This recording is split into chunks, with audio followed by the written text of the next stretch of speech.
Hello दोस्तों, स्वागत है आप सभी का आपके अपने चैनल हिंदी साहित्य साधना में। आज हम लोग सचिदानंद हीरानंद वात्स्यायन अज्ञे की कहानी गैंग्रीन को पढ़ने वाले हैं। इस क्लास में हम लोग इस कहानी से संबंधित महत्वपूर्ण बिंदु, पात्र और कथनों को देखेंगे। तो चलिए क्लास को स्टार्ट करते हैं। तो सबसे पहले इस कहानी का प्रकाशन जो है वो 1934 ईस्वी में हुआ था और ये कहानी अज्ञे जी के विपथगा कहानी संग्रह में संकलित है और इस कहानी संग्रह का प्रकाशन 1937 ईस्वी में हुआ था। इस कहानी के संबंध में आप लोग एक चीज याद रखेंगे कि ये कहानी जो है ये गैंग्रीन और रोज दोनों नाम से प्रकाशित हो चुकी है। सबसे पहले ये जो प्रकाशित हुई थी ये रोज नाम से प्रकाशित हुई थी और इसको विपथगा कहानी संग्रह में संकलित किया गया था। फिर 5वें संस्करण में इसके ये जो है ये गैंग्रीन नाम से प्रकाशित हुई थी और इसे जयदोल कहानी संग्रह में संकलित किया गया है। तो आप लोग इन दोनों को ही याद रखेंगे। जब रोज नाम से प्रकाशित हुई थी तो विपथगा कहानी संग्रह में इसको संकलित किया गया था और जब गैंग्रीन नाम से प्रकाशित हुई तो इसे जयदोल कहानी संग्रह में संकलित किया गया। तो ये चीज आप लोग इसको याद रखेंगे। इस कहानी में जो लेखक है उन्होंने दिखाया है कि किसी प्रकार के भी नएपन से रहित जीवन में व्यक्ति और व्यक्तियों के संबंध जो है वो किस प्रकार से टूटने लगते हैं और नारी जीवन में विवाह के उपरांत आने वाले दायित्व से उत्पन्न नीरसता, यांत्रिकता और घुटन का सजीव चित्रण इस कहानी में लेखक ने किया है। इस कहानी में ज्यादा पात्र नहीं है, 3-4 पात्र ही हैं। मैं आप लोगों को बता देती हूँ। एक तो पात्र है लेखक, दूसरा मालती, तीसरी मालती के पति महेश्वर और इन दोनों का लड़का तित्ती। ये 3-4 पात्र जो हैं वो इस कहानी में आए हुए हैं। बाकी इसमें ज्यादा पात्र नहीं है। अब हम लोग इस कहानी को पढ़ना स्टार्ट करते हैं।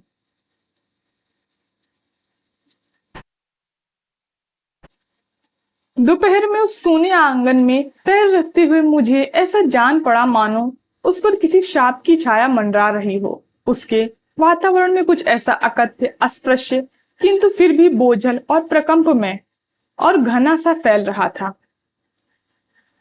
तो ये पंक्तियां इंपॉर्टेंट हैं और ये देकर के आपसे पूछा जा सकता है कि किस कहानी से संबंधित ये पंक्तियां हैं। फिर आगे है, मेरी आहट सुनते ही मालती बाहर निकली।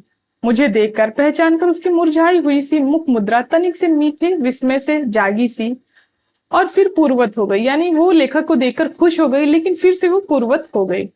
उसने कहा आ जाओ और बिना उत्तर की प्रतीक्षा किए भीतर की ओर चली। मैं भी उसके पीछे हो लिया। भीतर पहुंचकर मैंने पूछा, वे यहां नहीं हैं? अभी आए नहीं हैं, दफ्तर में है, थोड़ी देर में आ जाएंगे, कोई 1:30-2 बजे आया करते हैं। तो लेखक जो है वो आते ही मालती के पति महेश्वर के बारे में पूछते हैं, वे यहाँ नहीं हैं। तो महेश्वर के बारे में पूछते हैं तो मालती कहती है कोई 1:30-2 बजे आया करते हैं। कब गए हुए हैं? कब के गए हुए हैं? सवेरे उठते ही चले जाते हैं, मालती ने जवाब दिया। मैं हूं करके पूछने को हुआ और तुम इतनी देर क्या करती हो, पर फिर सोचा आते ही एकाएक प्रश्न ठीक नहीं है। मैं कमरे के चारों ओर देखने लगा।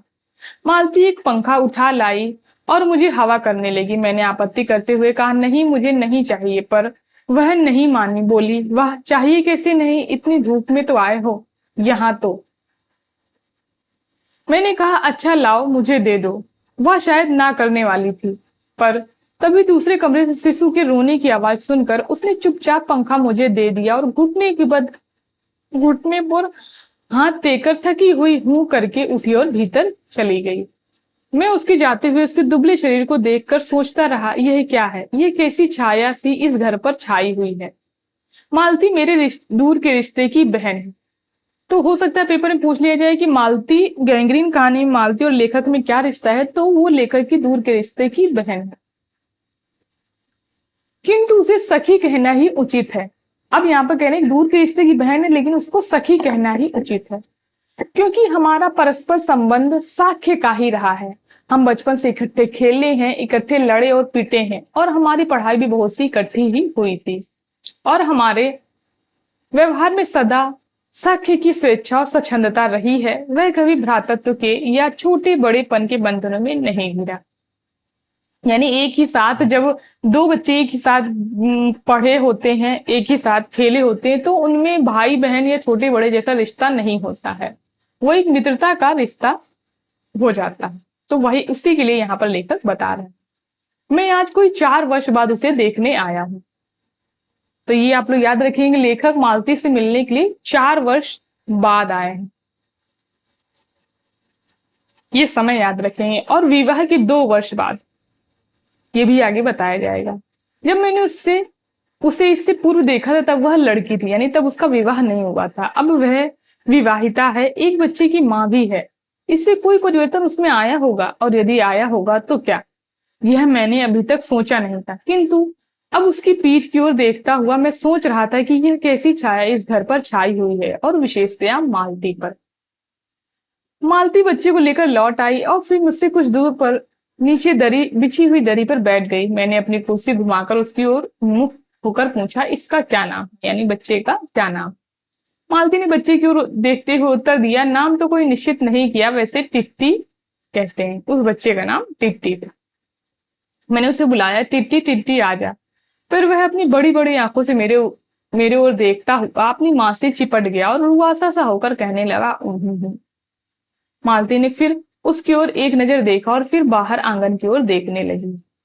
काफी देर मौन रहा, यानी चुप्पी रही दोनों लोगों के बीच। थोड़ी देर तक तो वह मौन आकस्मिक ही था, जिसमें मैं प्रतीक्षा में था कि मालती कुछ पूछे, किंतु उसके बाद एकाएक मुझे ध्यान हुआ मालती ने कोई बात ही नहीं की। यह भी नहीं पूछा कि मैं कैसा हूं, कैसे आया हूं। चुप बैठी, यानी उसने कुछ पूछा ही नहीं, वो चुपचाप बैठी है। क्या विवाह के 2 वर्ष में वह बीते दिन भूल गई, यानी इसके विवाह के 2 ही वर्ष हुए हैं अभी।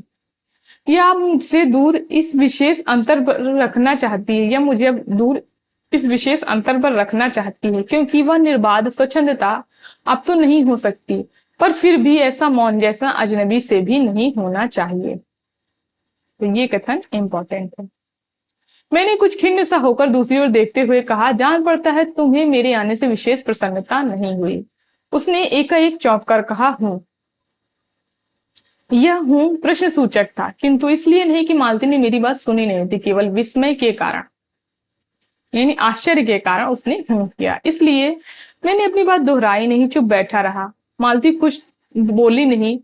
तब थोड़ी देर बाद मैंने उसकी ओर देखा, वह एकटक मेरी ओर देख रही थी, किंतु मेरे उधर उन्मुख होते ही उसने आंखें नीचे कर ली। यानी वो पहले लेखक की ओर देख रही थी, जब लेखक ने उसकी ओर देखा तो उसने आंखें नीचे कर ली।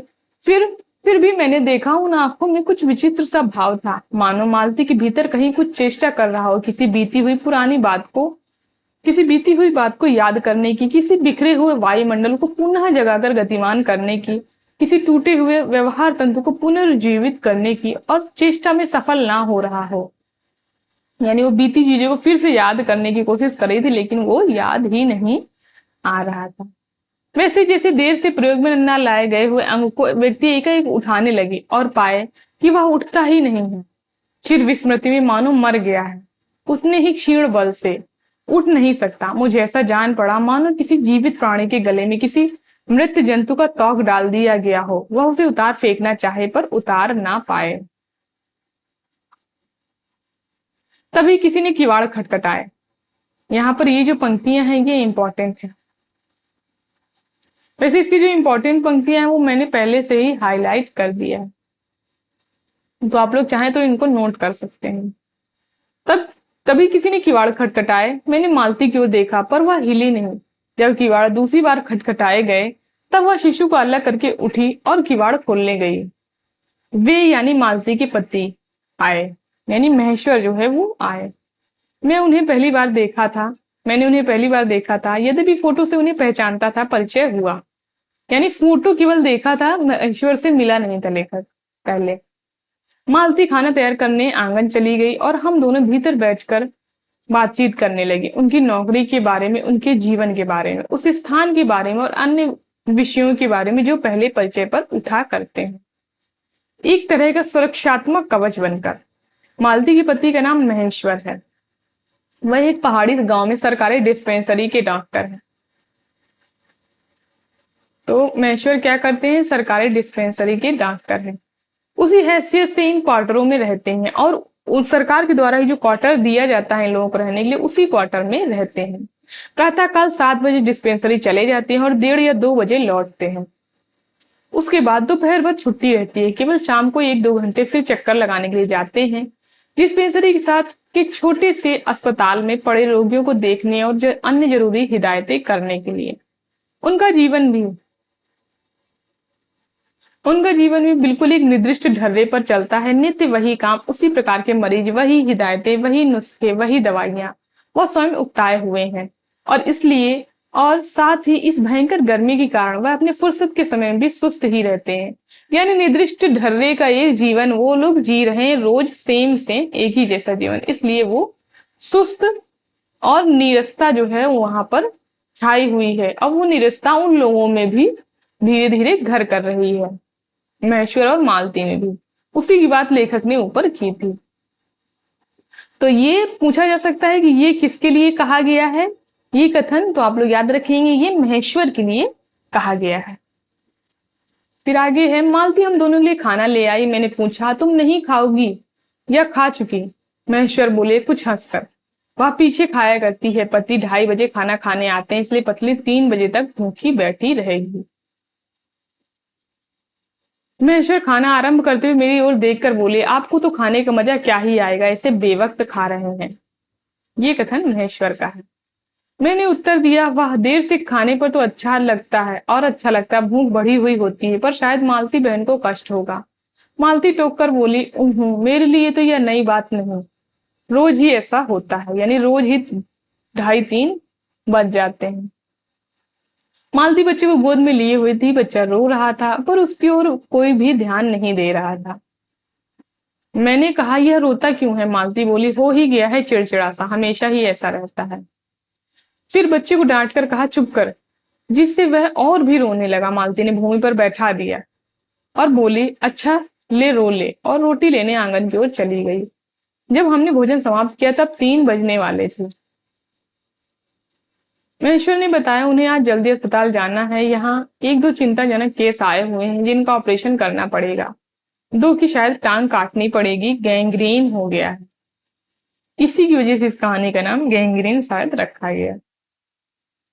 थोड़ी देर में वह चले गए। मालती किवाड़ बंद कराई और मेरे पास आकर बैठने लगी। मैंने कहा, अब तो खाना खा लो, मैं उतनी देर टिट्टी से खेलता हूँ। वह बोली, खा लूंगी, मेरे खाने की कौन बात, किंतु चली गई। मैं टिट्टी को हाथ में लेकर झुलाने लगा, जिससे वह कुछ देर के लिए शांत हो गया।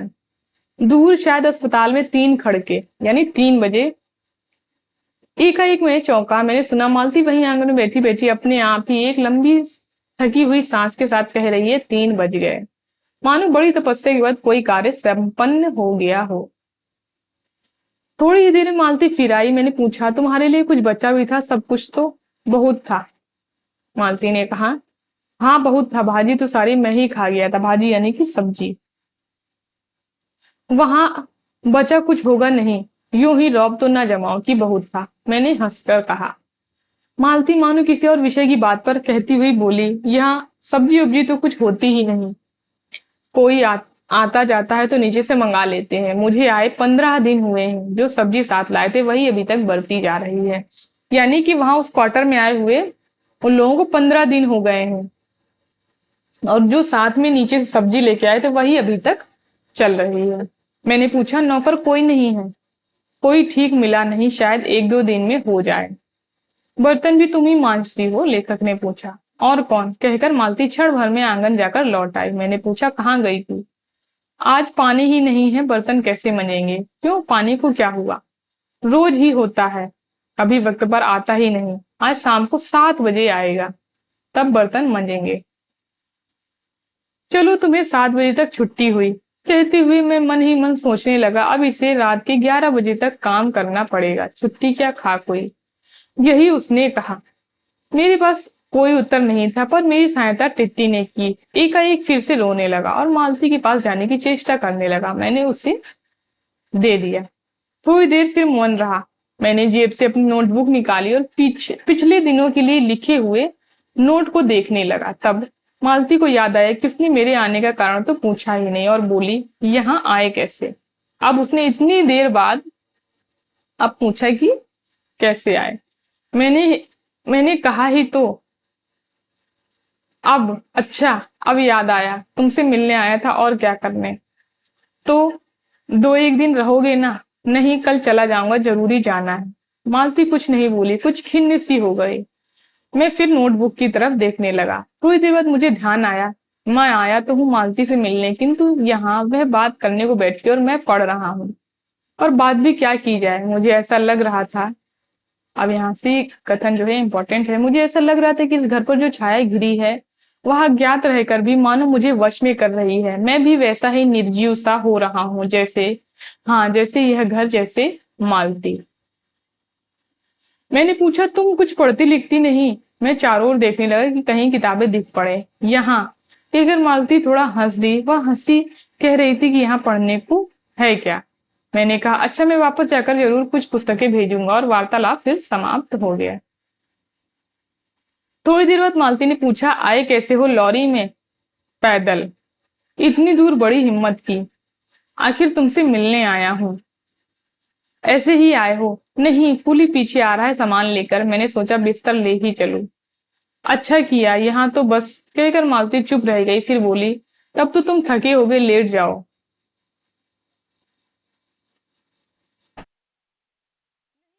नहीं थका, रहने भी दो, थके नहीं, भला थके हैं, और तुम क्या करोगी?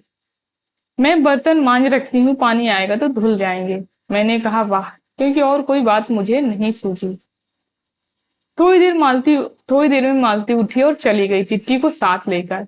तब मैं भी लेट गया और छत की ओर देखने लगा। मेरे विचारों के साथ आंगन से आते ही बर्तनों के घिसने की खन खन की ध्वनि मिलकर एक विचित्र सा स्वर उत्पन्न करने लगी, जिसके कारण मेरे अंग धीरे धीरे ढीले पड़ने लगे, मैं ऊँघने लगा। एकाएक वह स्वर टूट गया, मौन हो गया, जिससे इससे मेरी तंद्रा भी टूटी। मैं उस मौन में सुनने लगा। 4 खड़के, यानी 4 बजे, और इसी का पहला घंटा सुनकर मालती रुक गई थी। वह 3 बजे वाली बात मैंने फिर देखी, अब की बार उग्र रूप में। मैंने सुना, मालती एक बिल्कुल अनैच्छिक, अनुभूतिहीन, नीरस यंत्रवत, वह भी थके हुए यंत्र के स्वर में कह रही है, 4 बज गए। मानो वो समय को गिन रही हो, मानो इस अनैच्छिक समय को गिनने में उसका मशीन तुल्य जीवन बीतता हो। वैसे ही जैसे मोटर का स्पीडोमीटर यंत्रवत फासला नापता जाता है और यंत्रवत विश्रांत स्वर में कहता है, किससे, कि मैंने अपना अमित शून्य पद का इतना अंश तय कर लिया है। ना जाने कब से, कैसे मुझे नींद आ गई।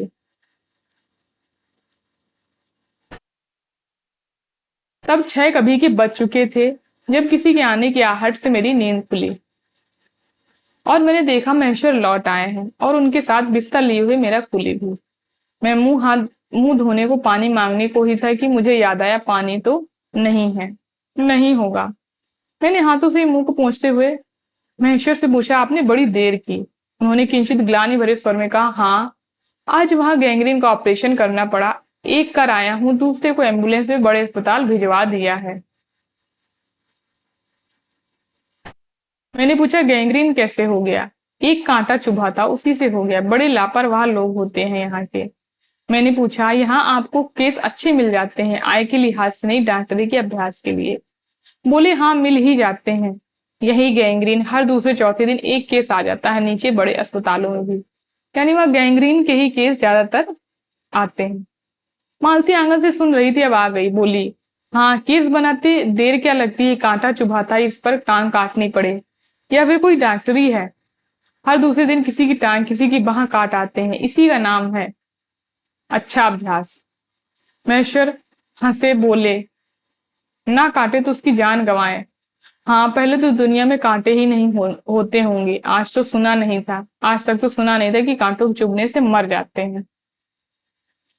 महेश्वर ने उत्तर नहीं दिया, मुस्कुरा दिए। मालती मेरी ओर देखकर बोली, ऐसे ही होते हैं डॉक्टर, सरकारी अस्पताल है ना, क्या परवाह।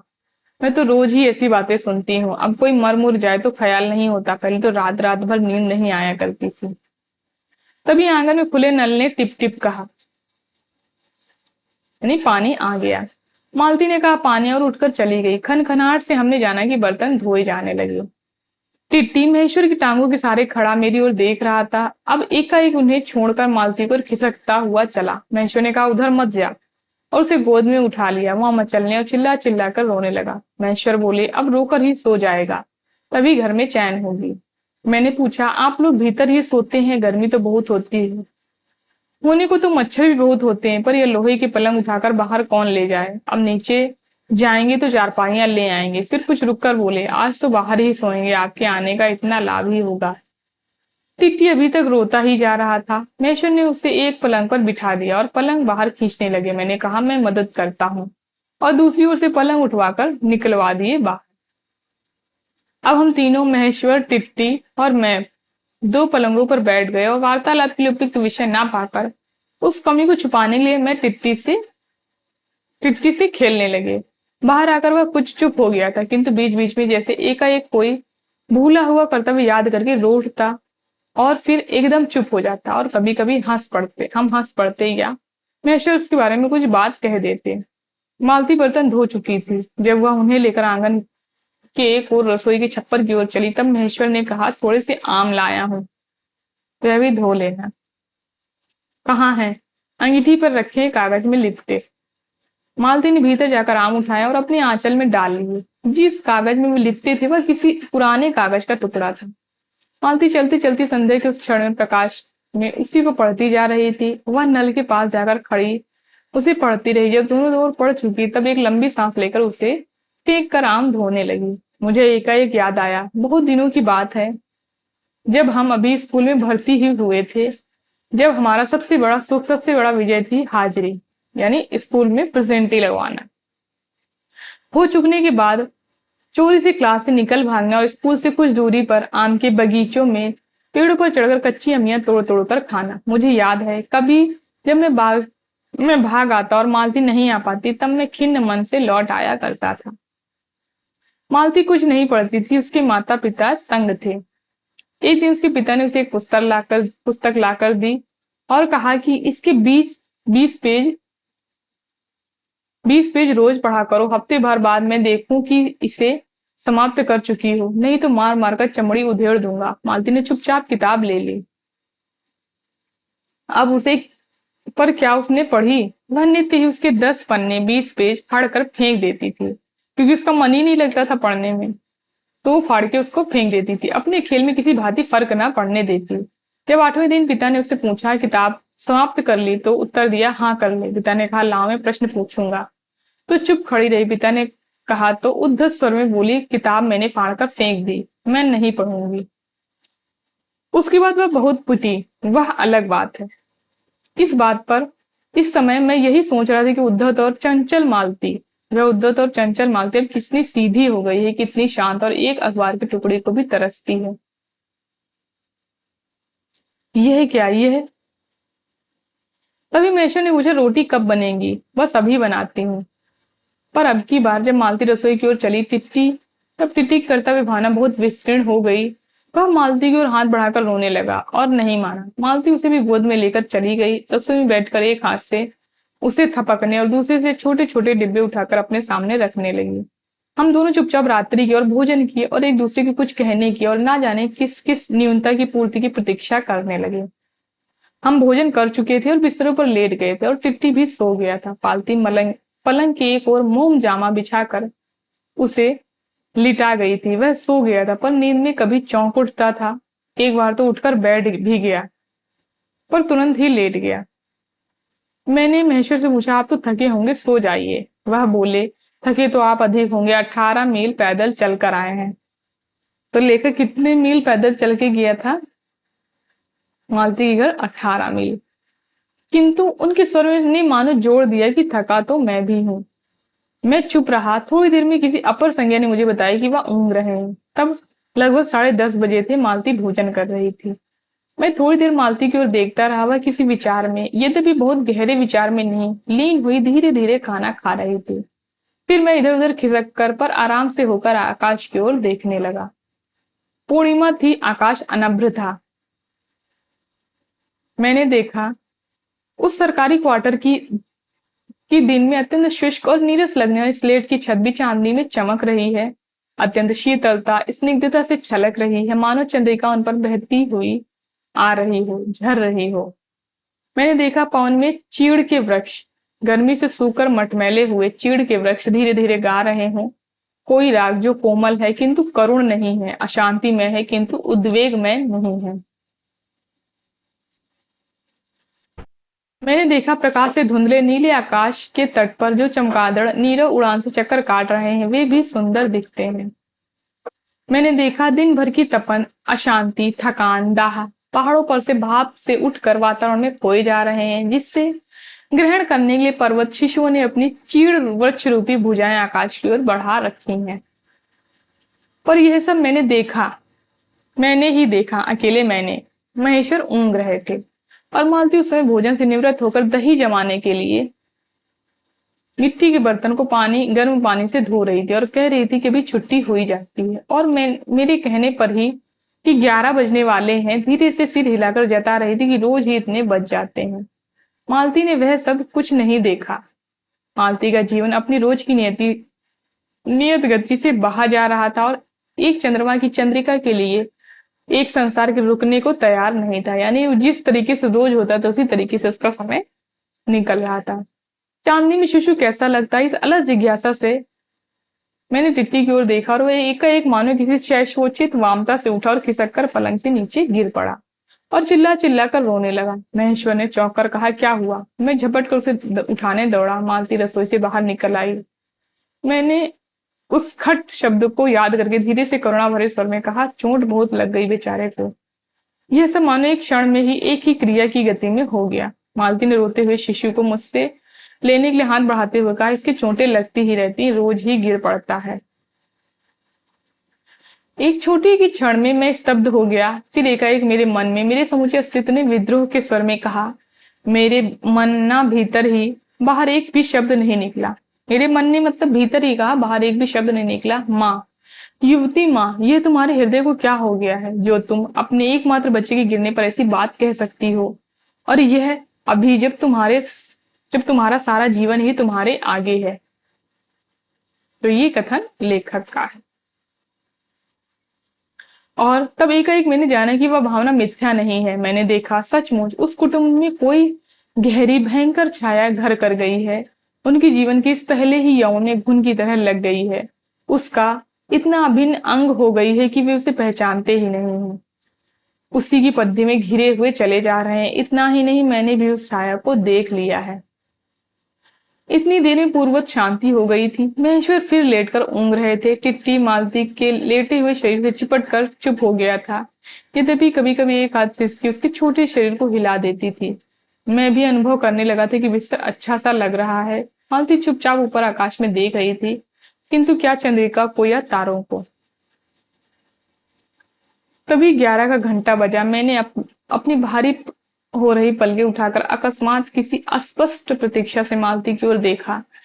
11 के पहले घंटे की खड़कन के साथ ही मालती की छाती एक फफोले की भांति उठी और धीरे धीरे बैठने लगी और घंटे की ध्वनि के कंपन के साथ ही मुंह खो जाने वाली आवाज में उसने कहा, 11 बज गए। और यहीं से ये कहानी जो है वो समाप्त हो जाती है। तो ये थी गैंग्रीन कहानी। इसकी जो इम्पोर्टेंट बिंदु है, कथन है, मैंने आप लोगों को बता दिया।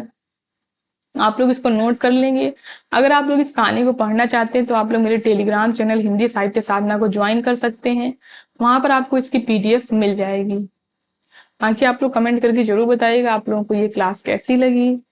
धन्यवाद दोस्तों इस क्लास को लास्ट तक देखने के लिए। अगर क्लास पसंद आई हो तो लाइक करिए, शेयर करिए एंड हमारे चैनल को सब्सक्राइब करिए।